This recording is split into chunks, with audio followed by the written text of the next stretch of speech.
A tale of two cities, Edinburgh and Glasgow, separated by the M8 but joined by the prospect of level 3 restrictions on Friday.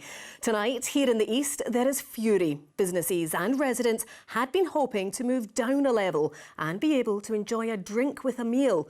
Instead, legal action is being threatened. Over here in the west, where all but the essentials have been shut for the past 4 weeks, there's a sigh of relief. In the run-up to Christmas, shops and hospitality will be able to trade once more. In a moment, we'll go to Susan Ripoll in George Square in Glasgow. But first to Vanessa Kennedy in the capital's Princes Street. And Vanessa, what's the mood in Edinburgh?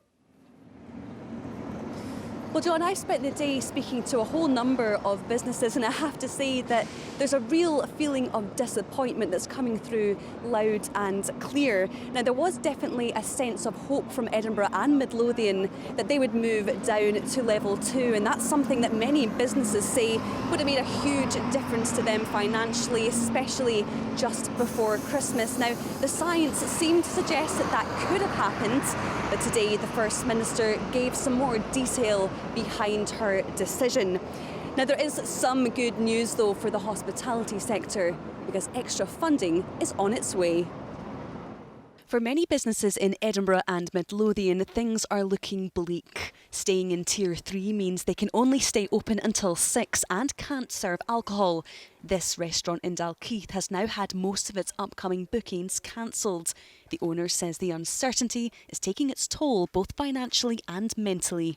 90% of our business is gone. Financially, it's devastating. A lot of mental issue as well. Not knowing what's going to happen next week. It's almost impossible to carry on like that. For this wine bar in Edinburgh, not serving alcohol has led to the owner considering taking legal action against the government. You cannot identify criteria and then not apply those criteria when assessing fairly where a local authority should sit. So are you holding Edinburgh to a different and higher standard than the other 31 local authority areas because of its status? Why do you think I'd be doing that? Apologise if that seemed a bit grumpy there to Simon. I wasn't meaning to be. Why would I be just deciding that I wanted to pick on Edinburgh? I mean, it just doesn't make any sense. I want our capital city to be open and free and businesses trading and people coming to visit it. If we think cases across Lothian, including in Edinburgh, might be rising a bit at worst, but at best not really declining, does it make sense to open things up? And there's disappointment all around the city, which relies heavily on tourism and hospitality. I'm very disappointed by the decision. It's not one I agree with. Edinburgh's job numbers have taken a greater hit than the national average in Scotland. One of the asks that I have for the government is to pay heed to those circumstances, to look at the specifics of Edinburgh and to provide additional support to help our businesses through the next few weeks and months. And today, the Scottish Government responded to that plea by announcing extra support for businesses across Scotland. One-off payments will be available to the hospitality businesses that have played such a significant role in the fight against the virus and who have been impacted so severely. These will be £2,000 grants or £3,000 grants based on rateable values. And that support, valued at £30 million, will also extend to our hotels and will be on top of any payment due in January as part of the Strategic Framework Business Fund. But for people in the capital, the continuation of level 3 is not welcome news. All the measures show that Edinburgh really should be in Tier 2, which would be better for the businesses at this time of year. I'm disappointed. I'm not altogether shocked. It's a ghost town now. Nobody's got money, you know, everything's shut. After today's news of this much-needed funding boost, it's hoped businesses in the east will be able to hold out a little longer. The levels will be reviewed next week. Vanessa Kennedy, STV News, Edinburgh. Well, here in the west, there's cautious optimism as Glasgow prepares to move out of level 4 restrictions on Friday. Susan Ripoll is in George Square for us tonight. And Susan, how are people in the city feeling about the easing of these restrictions? Well, there's really been a real sense of excitement and relief that finally things will open up again after what's been a tough few weeks here in Glasgow. Although we're moving down a level, of course, there will still be restrictions in level 3. Those restrictions have taken a toll before, they'll continue to take a toll moving forward. But what really is hope will make the difference is those 2 weeks leading up to Christmas that shops will now have. They'll be able to open up again.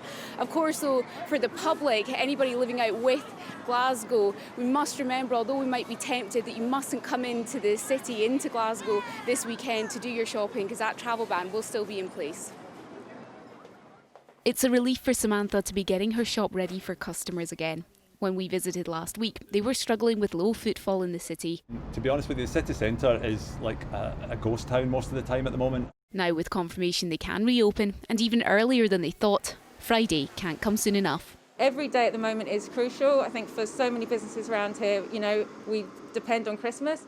So yeah, very happy and grateful that that's been brought forward. And for the few customers who are still in the city right now, the easing of restrictions will make all the difference. Be able to get into a restaurant for a cup of coffee and sit down. I've been trapped indoors and it's really pathetic, makes no sense to me. And yeah, I feel it's a good life coming back to reality back again. It was a mad dash before they went into lockdown to try and get into some of the shops you wanted to, but I'm just really, really pleased. This hairdresser was positive about level 4. We can put everyone on furlough, we can get support until Glasgow can at least go back to level 2. But just over 3 weeks in, he hasn't received the financial support he thought he would. And with the travel ban still in place, customers out with the city are cancelling. I just want to know that I can survive. We've worked really hard at this. So going forward, if I know that through level 3, because people can't travel, my business is supported, I know how it's going to work, then I know how I'm going to survive in the future. But it's the uncertainty. I don't have an answer yet for that. This gym is being deep cleaned before reopening. The owners are optimistic for the future. Towards the end of January, that's when you usually get a bit of a spike in this industry. And you know, we're hoping for the same again. You know, we've had to cap our numbers, so we've not got a huge amount of space left, just with the new regulations. But yeah, we're hoping for a wee push, and hopefully it's a bright start to the new year for everybody. For retailers in particular, these 2 weeks before Christmas will be crucial. They're just glad come Friday, Buchanan Street will look more like what we're used to. Susan Ripoll, STV News, Glasgow.